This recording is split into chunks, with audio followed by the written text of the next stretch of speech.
मनाला कळतच नाही. विसरायचं म्हटलं तरी विसरता येत नाही.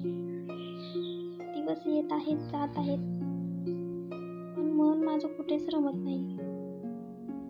खूप बोलायचंय, खूप सांगायचंय, पण मन कोणाजवळ मोकळं होतच नाही.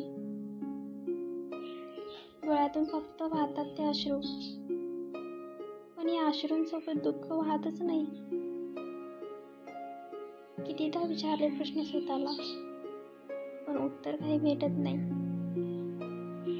खूप काही विसरायचंय, पण विसरता येतच नाही.